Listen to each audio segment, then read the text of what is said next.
क्या हम रुक गए थे? क्या जब जबरन क्रांतिकारियों को जेलों में ठूसा जा रहा था, उनकी आजादी की आवाज को दबाया जा रहा था, क्या उनके चेहरे पर कोई शिकन थी? नहीं। वो अत्याचार के खिलाफ लड़े और आज हम आजादी की खुली हवा में सांस ले रहे हैं। मेरे कहने का मतलब है कि जब जब अधर्म होगा, जब जब कोई अत्याचार करेगा, तो इस देश ने ना तो कभी बर्दाश्त किया है और ना ही कभी करेगा। ये वो देश है जो हर जुल्म का जवाब देता है। हम और आप मिलकर इसलिए लड़ रहे हैं कि फिर कभी किसी की हिम्मत ना हो कि वो मीडिया पर अघोषित आपातकाल थोपे। और हमारा संविधान इतना मजबूत है कि हर किसी के गुनाहों का हिसाब यहां जरूर होता है। पिछले 7 दिन से अर्नब गोस्वामी तलोजा जेल में है और हर कोई जानता है कि ये अवैध गिरफ्तारी की गई,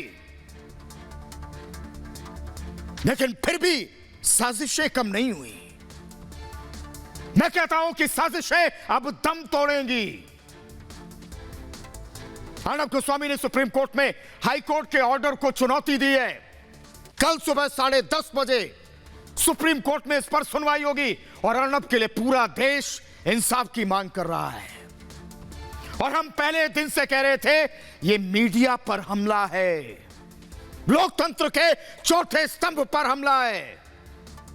और हम यह भी कहते आ रहे हैं, किसी की तानाशाही संविधान के रहते नहीं चलेगी। आज हमारे डिस्ट्रीब्यूशन विभाग के assistant vice president Ghanshyam Singh को मुंबई पुलिस ने गिरफ्तार किया तड़के सुबह। उनके चेहरे पर काला कपड़ा ढका था जैसे कोई आतंकी हो, ऐसे पुलिस ले जा रही थी। फिर आज मैं खुलकर कहता हूं, तुम काला कपड़ा ढक रहे हो, एक दिन देखना तुम्हारा चेहरा ही काला होगा, क्योंकि लक्षण और करतूतें तुम्हारी ठीक नहीं है।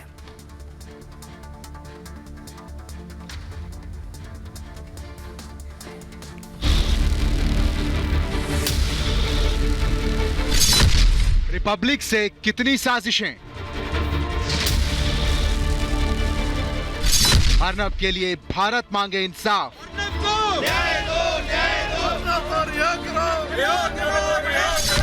अन्याय के विरुद्ध अर्नब का युद्ध, साजिशों से नहीं टूटेगा हौसला। अर्नब से लगातार साजिश की जा रही है और साजिशों का दायरा बढ़ता ही जा रहा है। अर्नब के साथ जब साजिश फेल होती दिख रही है तो रिपब्लिक मीडिया नेटवर्क के अधिकारियों को निशाना बनाया जा रहा है। 2 साल पुराने केस में रिपब्लिक मीडिया नेटवर्क के editor in chief Arnab Goswami को फंसाने के बाद रिपब्लिक मीडिया नेटवर्क डिस्ट्रीब्यूशन के assistant vice president Ghanshyam Singh को पुलिस ने आज उनके घर से गिरफ्त में ले लिया। मजिस्ट्रेट के सामने घनश्याम को ले जाते वक्त जो तस्वीरें सामने आई वो लोकतंत्र के लिए एक काला धब्बा है। पुलिस की टीम घनश्याम को इस तरह अपने साथ ले जा रही थी मानो वो कोई वांटेड बदमाश हो। पुलिस ने घनश्याम के चेहरे पर काला कपड़ा डाल रखा था, जैसे किसी कुख्यात अपराधी या आतंकवादी को पेशी पर लेकर पहुंची थी। घनश्याम को एक ऐसे मामले में गिरफ्तार किया गया जिसमें उनका कोई लेना देना ही नहीं था। घनश्याम को टीआरपी मामले में गिरफ्तार किया गया है, जबकि रिपब्लिक मीडिया ने इस बात का पहले ही खुलासा कर दिया था कि टीआरपी मामले में कहीं भी हमारा नाम नहीं था और रिपब्लिक को फर्जी तरीके से फंसाने का षड्यंत्र रचा गया था।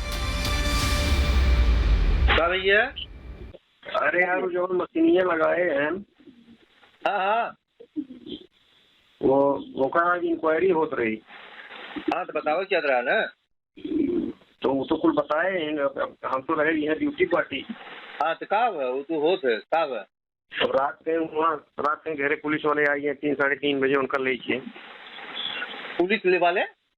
पुलिस वाले हाँ कहने कर इंक्वायरी चालू बाटे, इस बंदे को हम लोग पकड़े हैं, आपको कितना पैसा आता है, कितना दिन से आता है, किसके खाते में आता है। सुबह करीब 7:45 बजे पुलिस सीधा घनश्याम के घर पहुंची और उन्हें गिरफ्तार कर लिया। जबकि इससे पहले पुलिस घनश्याम से कई राउंड की पूछताछ कर चुकी है। इससे पहले करीब 40 घंटे तक उनका पुलिस के सवालों से सामना हो चुका है। हर बार घनश्याम पुलिस के सामने पेश होते रहे, मगर इस बार अचानक पुलिस ने उन्हें गिरफ्तार कर लिया। रिपब्लिक भारत पहले इस बात का खुलासा कर चुका है कि टीआरपी केस में रिपब्लिक मीडिया नेटवर्क का कोई लेना देना नहीं था। टेलीविजन रेटिंग देने वाली एजेंसी बार्क ने जो एफआईआर दर्ज कराई थी उसमें रिपब्लिक का कहीं नाम ही नहीं था, जिससे साफ हो जाता है कि रिपब्लिक को फंसाने की साजिश की जा रही। महाराष्ट्र कांग्रेस के नेता ने भी हमारे स्टिंग में षड्यंत्र की बात कबूली थी। मुझे बस जनरली आपसे जानना है, कौन से लेवल तक बात हो रही है? देखिए ऐसा है ना, अभी और आगे की रणनीति क्या है? रणनीति और प्रतिबंधित तो होगा, ये तय कर लीजिए आप। मतलब उसको बैन होने से कोई पृथ्वी का ये बचा नहीं सकता। मतलब ये सरकार की ओर से चल रहा है। कौन कौन इन्वॉल्व है? ऑलरेडी वो टीम है ना एक, तो जी ने ऑलरेडी ये कर दिया है कि आप इसके पीछे रहेंगे, आपको दूसरा कोई काम नहीं करना। इसको समझ में आना चाहिए कि क्या बोलता है। टीम महाराष्ट्र सरकार के अंदर से कि पुलिस केस में? सरकार के अंदर से। सरकार जब एक आईएएस और आईपीएस अधिकारी वो रहेगा तो सारा महकमा उसी में आ गया ना। तो मतलब एक टीम फॉर्म की है सिर्फ रिपब्लिक को बैन काम पे लग चुकी है। अभी जैसे टीआरपी वाला मामला आया, अभी एक मामला और 2 दिन में आ जाएगा। रिसर्च एजेंसी हंसा ने भी हाईकोर्ट में अपना केस दायर करते हुए बताया था कि पुलिस हंसा पर टीआरपी केस में रिपब्लिक का नाम लेने का दबाव बना रही थी, जो ये दर्शाता है कि रिपब्लिक मीडिया के साथ किस स्तर की साजिश रची जा रही थी। हंसा का यह आरोप पुलिस की मंशा पर भी सवाल उठाता है। ऐसा पहली बार नहीं है कि पुलिस ने आतंकी जैसा सलूक किया है। आज जो घनश्याम के साथ हो रहा है, कुछ वैसा ही बर्ताव पुलिस ने अर्नब गोस्वामी के साथ भी किया था, जब उन्हें जबरन घर से गिरफ्तार किया गया था। तलोजा जेल ले जाते वक्त भी अर्नब को एक काले पर्दे लगी वैन में आतंकी की तरह ले जाया गया था, जब अर्नब ने बताया था कि उनसे किस तरह की ज्यादतियां की जा रही हैं।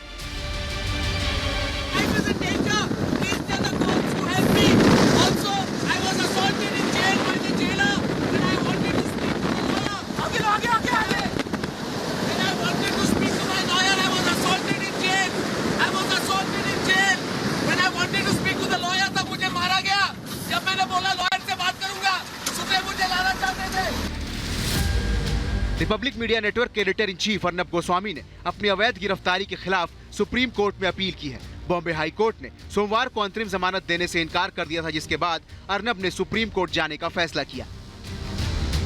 देखिए, अर्नब गोस्वामी अब सुप्रीम कोर्ट के दरवाजे पे अब उन्होंने ठकठकाया है और सुप्रीम कोर्ट हम लोग मूव कर चुके हैं। ये मूव है अर्नब गोस्वामी की सुप्रीम कोर्ट अगेंस्ट एक बॉम्बे हाई कोर्ट की ऑर्डर के जो कल आया था, जिसमें जो हमने बेल की राहत मांगी थी हमको नहीं मिली थी, इसलिए अर्नब ने 7 दिन हो चुके हैं, अब तलोजा जेल में है और अब अर्नब गोस्वामी जा रहे हैं दरवाजा ठकठका सुप्रीम कोर्ट का, कह रहे हैं कि अब साइन है कि हमें बेल मिली जाए। इस पिटीशन में हम सारी वो बातें कह रहे हैं कि जो बॉम्बे हाई कोर्ट का जो 56 पेजेस का जो ऑर्डर है उसमें हमारे को क्या क्या गलतियां लगती हैं और इसलिए हम कह रहे हैं। अर्नब के लिए पूरे देश से आवाज बुलंद की जा रही है। अर्नब के साथ पूरा देश खड़ा है। अर्नब की अवैध गिरफ्तारी का हर तरफ विरोध हो रहा है। अर्नब को रोकने की हर संभव कोशिश की जा रही है, लेकिन अर्नब एक योद्धा है और वो जीतेंगे, क्योंकि अर्नब सच के साथ खड़े हैं और सच विचलित हो सकता है मगर पराजित नहीं हो सकता। Bureau report, Republic Bharat.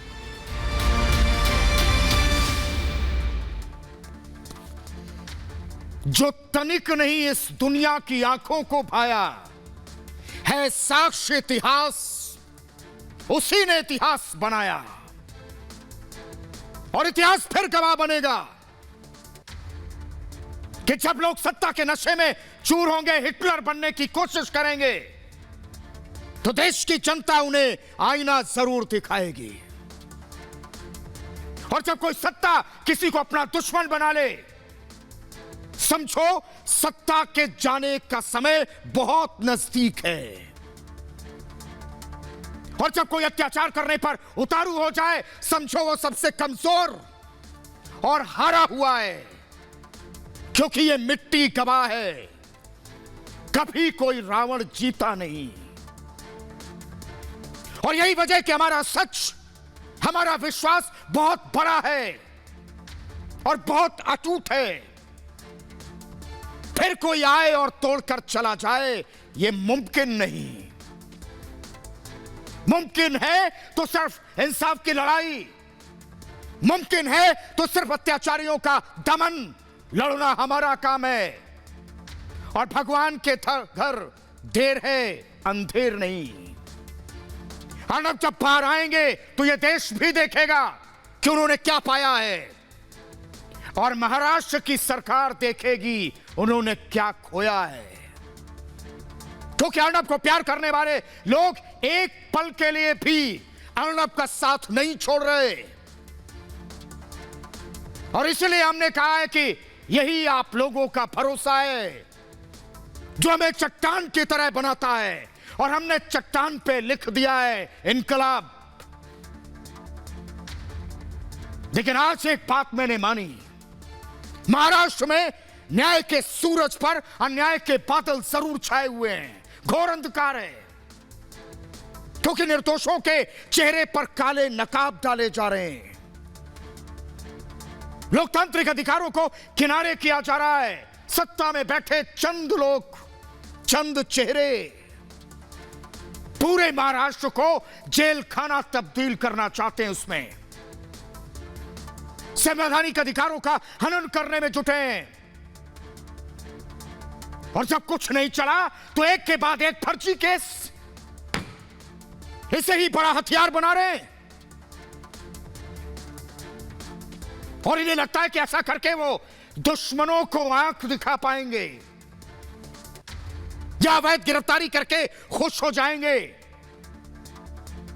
आलोचना करने वालों को इन्होंने अपना जानी दुश्मन बनाया, सवाल पूछने वालों को ये आंख दिखाते हैं। और यही बात रिपब्लिक मीडिया नेटवर्क के साथ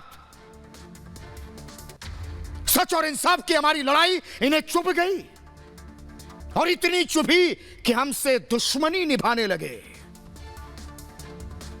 मेरे कहने का मतलब है, महाराष्ट्र में सत्ता का गुरूर देखना है तो रिपब्लिक मीडिया नेटवर्क के अधिकारियों के खिलाफ होने वाली इस अवैध कार्रवाई को देखिए। बदला लेने वाली यह कार्रवाई है।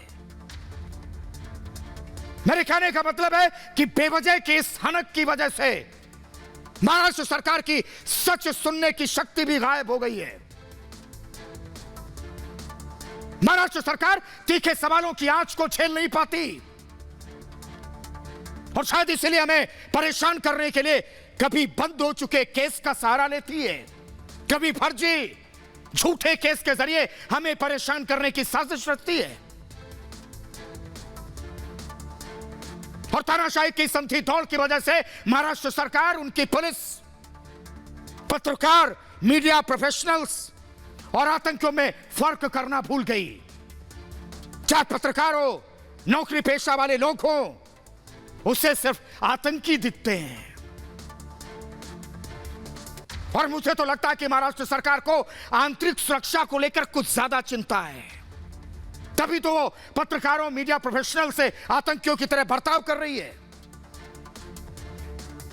पहले रिपब्लिक मीडिया नेटवर्क के editor in chief Arnab Goswami, और अब assistant vice president Ghanshyam Singh. एक देश का मशहूर पत्रकार तो दूसरा रिपब्लिक मीडिया के डिस्ट्रीब्यूशन हेड घनश्याम सिंह। इनके साथ आतंकियों जैसा व्यवहार क्यों? और घर से गिरफ्तारी के दौरान अर्नब गोस्वामी को तो जूते तक पहनने नहीं दिए। कुछ इसी अंदाज में हमारे डिस्ट्रीब्यूशन हेड घनश्याम सिंह को भी पुलिस ने अरेस्ट किया, वो भी फर्जी टीआरपी केस में। और सिर्फ गिरफ्तारी तक बात सीमित नहीं है, लेकिन जिस तरह रिपब्लिक के अधिकारी घनश्याम सिंह को क्राइम ब्रांच के दफ्तर ले जाया गया, उससे यही लगता है कि मुंबई पुलिस ने उन्हें आतंकी माना, जैसे वो जिहाद के मिशन पर निकले हों। मैं कहता हूं, इतने भी आतताई मत बनो। मीडिया प्रोफेशनल को आतंकी बनाने पर मत तुलो। घनश्याम सिंह की गिरफ्तारी फर्जी मामले पर तो हुई है, जो रिपब्लिक मीडिया नेटवर्क को सिर्फ परेशान करने के लिए किया गया है। तो फिर उनकी गिरफ्तारी भी आम आदमी की तरह क्यों नहीं? उनके चेहरे पर काला कपड़ा क्यों ढका गया, ढककर ले जाया गया जबरन? और ये तस्वीरें रिपब्लिक नेटवर्क के साथ हो रही नई साजिश है ताकि हम परेशान हो, हमें परेशान किया जा सके, हमारी सच की लड़ाई कमजोर हो। मैं पूछना चाहता हूं, महाराष्ट्र सरकार और उसकी पुलिस चाहती क्या है? क्या उसकी मंशा एक फर्जी केस में रिपब्लिक के हर कर्मचारी को गिरफ्तार करने की है, या उनके साथ आतंकियों जैसा सलूक करने की साजिश है? कई ऐसे मौके आए जब हम नए सबूतों के जरिए यह साबित कर चुके हैं कि टीआरपी घोटाले की जांच के नाम पर मुंबई पुलिस ने फर्जी मुकदमा किया, केस किया। और हम कई बार यह सवाल पूछ चुके हैं कि महाराष्ट्र की मौजूदा सरकार और पुलिस को रिपब्लिक नेटवर्क से इतनी नफरत क्यों है? क्या पत्रकारिता करने के हमारे अंदाज से वो डरती है? क्या पत्रकारिता के तहत सवाल पूछने के हमारे मौलिक अधिकारी हमें हमारी मुश्किल वजह?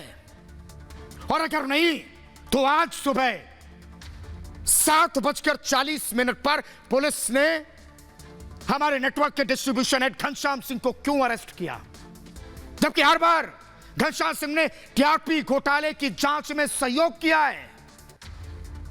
उनसे कई राउंड की पूछताछ तक हुई है और बेहिचक वो शामिल हुए। हर बार 40 घंटों तक मुंबई क्राइम ब्रांच के सवालों का सामना किया है, उनके जवाब दिए हैं, और हर बार उन्होंने मुंबई पुलिस के अधिकारियों का पूरा सहयोग किया। तो फिर ऐसी जरूरत क्या थी कि घनश्याम सिंह को इस तरह गिरफ्तार करना पड़ा, उनके साथ आतंकियों की तरह पेश आना पड़ा? मेरे कहने का मतलब है कि हम सहयोग करते रहे। एक नकली और खोखले मामले में हम लगातार कई बार मुंबई पुलिस के सवालों का हम जवाब देने गए, उसके सामने पेश हुए, तो फिर आतंकियों जैसा सलूक क्यों, बर्ताव क्यों? जबकि 8 अक्टूबर को फेक टीआरपी मामले में मुंबई पुलिस अपनी प्रेस कॉन्फ्रेंस में रिपब्लिक के खिलाफ कोई सबूत नहीं दे पाई।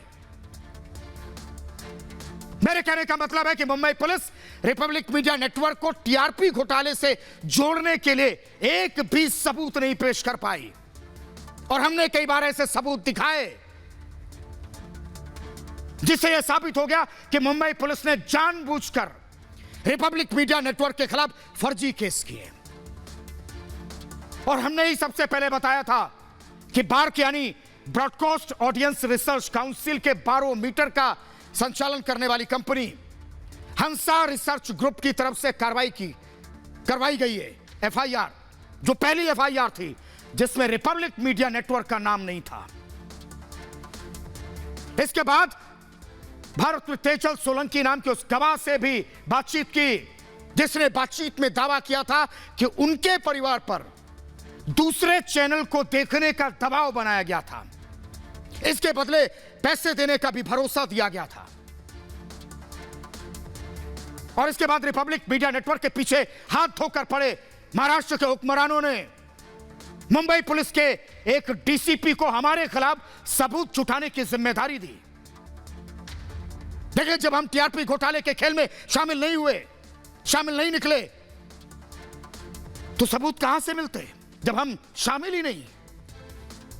और इस डीसीपी के साथ भी यही हुआ, चाहकर भी वो सबूत नहीं ला पाया। मुंबई पुलिस की साजिशों ने एक बार फिर दम तोड़ा,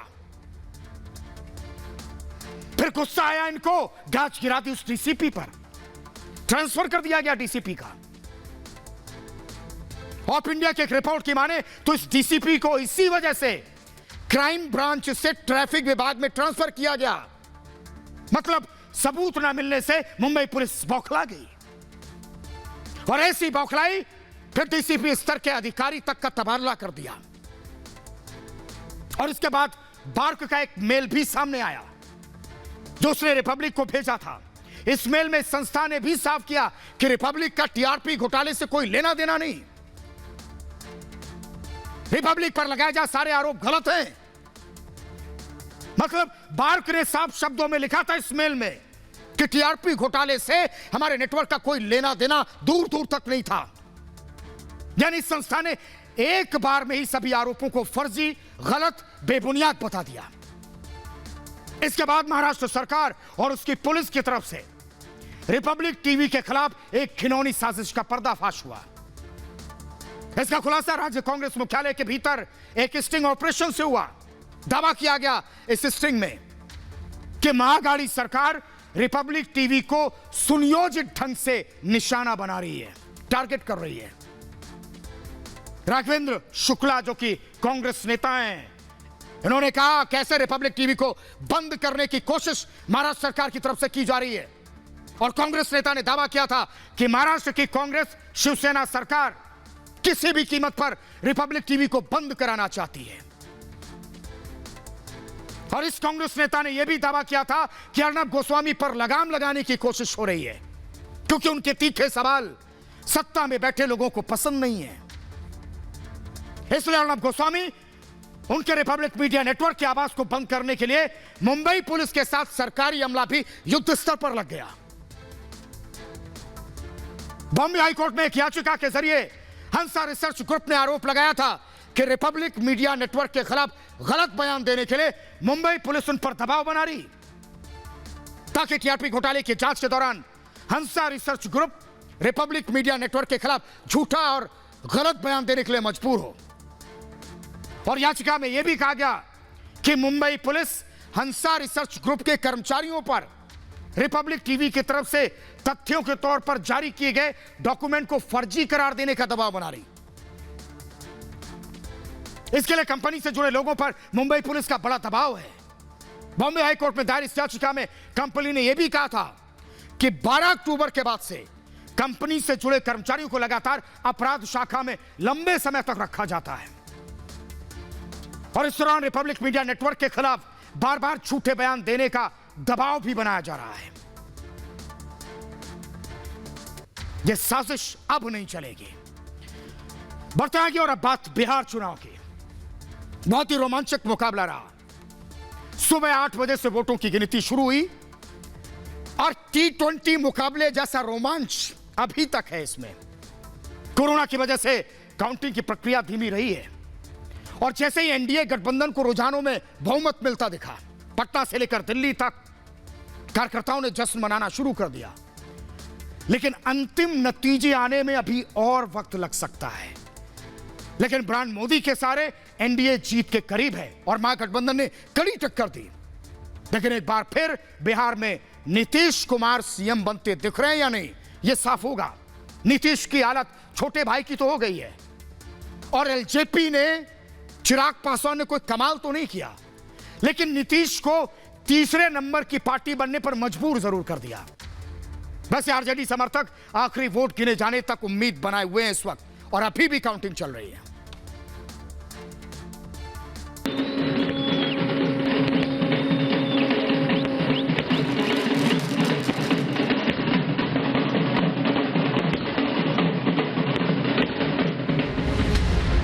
बिहार में फिर से नीतीश कुमार। अब की बार बिहार में बीजेपी की बहार।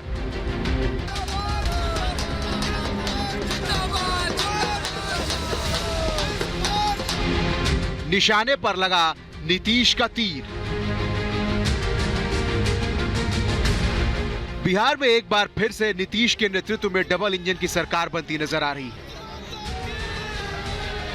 शुरुआती रुझानों में महागठबंधन को बढ़त मिलती दिख रही थी। ऐसा लग रहा था कि आरजेडी की लालटेन को तेजस्वी अपने हाथ में लेकर नैया पार कर लेंगे, मगर जैसे जैसे रुझान आते गए फासला बढ़ता चला गया। शुरुआती रुझानों के बाद आरजेडी खेमा काफी गदगद और खुश नजर आया। महागठबंधन की खुशी का कोई ठिकाना ही नहीं था। जैसा कि आपके चैनल रिपब्लिक भारत ने पहले ही बताया था, वैसा ही कुछ हुआ। एनडीए और महागठबंधन में कांटे की टक्कर देखने को मिली। पल पल रुझान बदल रहे थे और कभी एक खेमा आगे निकलता तो कभी दूसरा। तेजस्वी ने पहले ही आरजेडी कार्यकर्ताओं को ताकीद कर दिया था कि जीत का जश्न शांति से मनाएं। तेजस्वी को भी अपनी जीत पर पूरा भरोसा था। मगर तेजस्वी के चाचा नीतीश कुमार ने तेजस्वी के सपनों को चूर कर दिया। हालांकि तेजस्वी ने भी नीतीश को कड़ी टक्कर दी। बड़े भाई की भूमिका में भले नीतीश कुमार थे, मगर बाजी तो बीजेपी ही मारती नजर आई।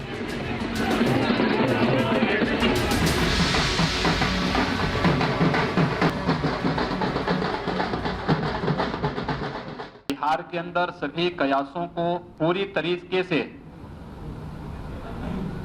दूर करते हुए आज के परिणाम ने एक बार फिर से साबित कर दिया है कि चाहे वह बिहार विधानसभा का चुनाव हो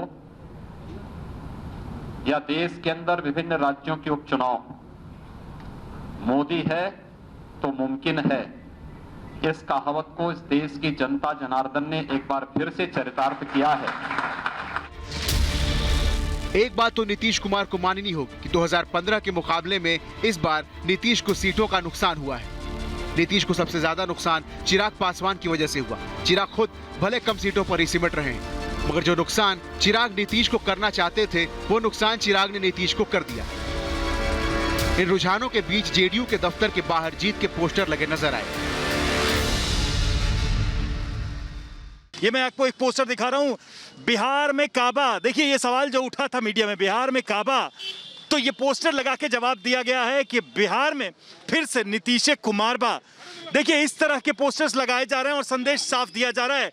वहीं दूसरी तरफ देखिए नीतीश कुमार के स्वागत के लिए भी पोस्टर लगाए गए और ये लिखा हुआ है पोस्टर में कि जनता ने फिर से चुना 24 कैरेट सोना। रिपब्लिक भारत का एग्जिट पोल भी रुझानों के बेहद करीब रहा। रिपब्लिक भारत और जन की बात एग्जिट पोल में हमने आरजेडी को 118 से 138 सीट और एनडीए को 91 से 117 सीट मिलने का अनुमान जताया था। अब तक रुझान इसकी तस्दीक कर रहे हैं। अभी भी आरजेडी की तरफ से जीत का दावा किया जा रहा है। आरजेडी को अभी भी उम्मीद है कि सरकार उनकी बनेगी, क्योंकि वोटों की गिनती अब तक पूरी नहीं हुई है, मगर एनडीए जीत के बेहद करीब नजर आ रही है। Bureau report, Republic Bharat.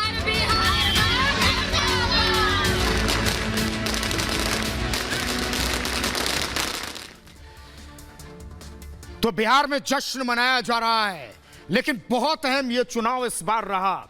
इसकी बिल्कुल शक्ल मिलती है मध्य प्रदेश के चुनाव से, और इस बार बहुत अहम किरदार रहा एलजेपी का। और यह कहा जा रहा है कि एलजेपी ने जेडीयू के वोट काटे, लगभग 20 से 25 सीटों पर उन्होंने असर डाला। लेकिन तेजस्वी यादव ने बहुत मेहनत की और तेजस्वी यादव पहुंचे तो, लेकिन बहुमत के आंकड़े तक उनका गठबंधन नहीं पहुंच पाया। यह दूसरी बड़ी बात रही। और तीसरी बड़ी बात यह रही कि बिहार में अब बड़े भाई की भूमिका में बीजेपी आ चुकी है, यानी कि वोटों की गिनती का रोमांच तो अब भी चल रहा है, लेकिन तस्वीर करीब करीब साफ हो चुकी है। बिहार में एनडीए गठबंधन जीत के करीब है। लेकिन बड़ा सवाल यह कि क्या चौथी बार नीतीश कुमार सीएम बनेंगे? अब तक जो बीजेपी का रुख है उसे देखें तो चुनाव से पहले के वादे पर नीतीश कुमार के साथ खड़ी है, लेकिन राजनीतिक विश्लेषक कह रहे हैं कि मोदी के हनुमान ने अपना काम कर दिया है। मोदी के हनुमान यानी चिराग पासवान की पार्टी ने ज्यादा कमाल खुद के लिए नहीं किया, लेकिन नीतीश कुमार की सीटें जरूर समेट दी, कम कर दी। हालांकि शुरू में कहा जा रहा था कि बीजेपी ने यह गेम प्लान किया था, हालांकि बाद में बीजेपी ने चिराग पर हमला किया और संदेश देने की कोशिश हुई कि चिराग के साथ कोई सेटिंग नहीं है। लेकिन इस हनुमान की वजह से नीतीश कुमार को तगड़ा झटका लगा। नीतीश की पार्टी बिहार में तीसरे नंबर की पार्टी बन गई। वहीं मोदी की धुआंधार रैलियों की बदौलत बीजेपी ने अपनी स्थिति पहले से बेहतर की, लेकिन चिराग ने नीतीश का खेल तो बिगाड़ा। चिराग की एलजेपी ने जेडीयू के वोट कटुआ की भूमिका तो निभाई और इससे जेडीयू की सीटें पिछली बार की तुलना में काफी कम हुई और तीसरे नंबर पर पहुंची। अब नीतीश के सामने नैतिकता की एक बड़ी समस्या खड़ी हो गई है। हालांकि बीजेपी ने चुनाव के दौरान कई बार कहा कि नतीजे कुछ भी हो, एनडीए के नेता नीतीश कुमार ही होंगे, लेकिन बीजेपी के मुकाबले बड़े अंतर से सीटें कम आने के कारण नीतीश के सामने मुश्किलें बढ़ गई हैं। वैसे भी नीतीश इसे अपना आखिरी चुनाव बता चुके हैं, तो क्या बड़ा भाई होने के बावजूद छोटे भाई को सीएम बनाना बीजेपी को पसंद होगा? और अगर नीतीश सीएम बन भी गए तो क्या 5 साल बीजेपी नेता इसको लेकर आवाज नहीं उठाएंगे? इसकी गारंटी तो कोई नहीं दे सकता, लेकिन क्या नीतीश बड़ा दिल दिखाते हुए बीजेपी से अपना सीएम बनाने का प्रस्ताव रखेंगे? हालांकि ये अगर और मगर का खेल अगले 5 साल तक चल सकता है। वैसे आज सुबह से ही 2020 स्टाइल में पलड़ा कभी इधर भारी होता कभी उधर, लेकिन दोपहर बाद से एनडीए गठबंधन ने बढ़त बनाए रखी लगातार, और खासकर बीजेपी के स्ट्राइक रेट से एनडीए ने रुझानों में बहुमत का आंकड़ा छुआ। लेकिन कई ऐसी सीटें जहां पर वोटों का अंतर 1000 से भी कम रहा, 500 से भी कम रहा, और उसको लेकर दिलचस्पी लोगों में बनी रही। दोपहर तक ऐसी 40 सीटें थीं जहां वोटों का अंतर 1000 से भी कम था, और इसको लेकर महागठबंधन भी मैदान छोड़ने को तैयार नहीं थी। कल अपना जन्मदिन मनाने वाले तेजस्वी ने रिटर्न बर्थडे गिफ्ट की उम्मीद नहीं छोड़ी थी। उन्होंने अपने कार्यकर्ताओं से साफ साफ कहा था कि बिहार में बदलाव हो चुका है, काउंटिंग केंद्रों पर जमे रहें। लेकिन दोपहर चुनाव आयोग ने प्रेस कॉन्फ्रेंस की और कहा कि वोटों की गिनती में देरी होगी और देर रात तक पूरी तस्वीर सामने होगी, क्योंकि कोरोना का वक्त चल रहा है, ज्यादा ईवीएम का इस्तेमाल किया गया है और काउंटिंग के दौरान सोशल डिस्टेंसिंग का ख्याल रखा गया है, और तभी यह काउंटिंग हो रही है, जिससे वोटों की गिनती की जो रफ्तार है वो धीमी रही। लेकिन एक बार फिर ब्रांड मोदी का असर तो दिखा।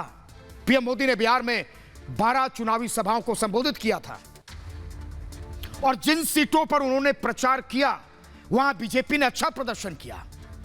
पीएम मोदी ने आखिरी के 2 चरण में जंगल राज की लोगों की याद दिलाई, तेजस्वी पर निशाना साधा, और पीएम मोदी ने अपने आखिरी बिहार दौरे में जो रैलियां की उनसे महिलाओं से विशेष रूप से वोट देने की अपील की थी।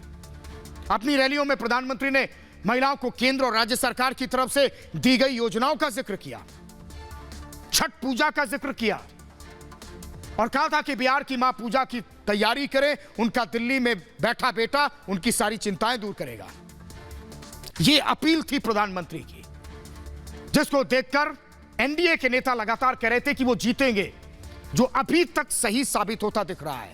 महिला फैक्टर ने भी चुनाव में बड़ी भूमिका निभाई, और हमने आपको बताया था कि नीतीश ने कि शराबबंदी, साइकिल योजना सहित कई योजनाओं का महिला वोटरों ने समर्थन किया।